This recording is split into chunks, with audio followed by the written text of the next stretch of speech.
সেদিন ছিল আমার কন্টেন্ট সাবমিশনের একেবারে লাস্ট ডেট। হুট করে কন্টেন্ট মেকিং এর টাইমে দেখি আমার পুরো চার্জ ফুরিয়ে গিয়েছে একদম বিলো 20%। বারবার করে চার্জিং করার পরেও বা প্লাগ ইন করার পরও কোনোভাবেই আমার ফোন চার্জ হচ্ছিল না। পরে বান্ধবীর সাথে শেয়ার করার পর সে আমাকে বলে, আরে তুই সার্ভিসিং এ যা, তোর মনে হয় চার্জিং ইনপুটে প্রবলেম হয়েছে। কিন্তু আমার হাতে যে সময় নেই, আমার কিন্তু খুব দ্রুত সময়ের মধ্যে এই সাবমিশনটা কমপ্লিট করতে হবে। আরে বোকা, এত দূরে যাওয়া লাগবে? এইটা তো তোর যমুনা ফিউচার পার্কে অ্যাপেল গ্যাজেট কেয়ার আছে। কি? তাই নাকি? তাহলে ঝটপট করে ফোনটা আমি একটু দেখিয়ে আসি, আর কোনো প্রবলেম থাকলে সলভও করে আসি। তাই দেরি না করে চলে আসলাম লেভেল 4 যমুনা ফিউচার পার্কে।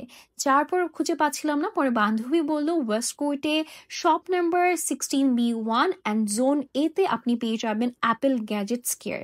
সো যেমনটা ডিরেকশন দিয়েছে তেমনটাই খুঁজে পেয়েছি। যাওয়ার পর কাস্টমার কেয়ার সার্ভিস আমি পেয়ে গেলাম। যাওয়ার পর তার সাথে আমি কথা বললাম, তাকে বুঝিয়ে বললাম আমার ফোনে চার্জ হচ্ছে না কোনোভাবেই, চার্জার চেঞ্জের পরও চার্জ হচ্ছে না, তাহলে প্রবলেমটা কোথায়। সে পুরোটা শুনলো এবং চেক করে দেখার পর সে আমাকে বলল যে চার্জিং পোর্টে প্রবলেম আছে।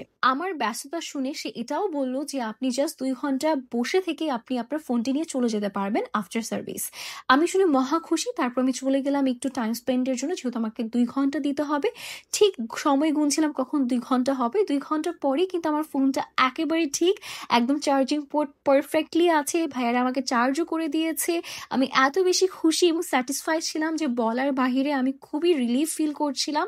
ভাইয়াকে থ্যাংক ইউ বলে আমি চলে গেলে, এবং আমার বান্ধবীকে তো সবচেয়ে বড় থ্যাংক ইউ দিতে হয়েছে। লাস্টলি অ্যাপেল গ্যাজেটস কেয়ারকে অনেকগুলো থ্যাংক ইউ, বিকজ তাদের জন্য আমি এত কম সময়ে আমার এত বড় প্রবলেমটা সলিউশন পেয়ে গিয়েছি। Thank you Apple gadgets care.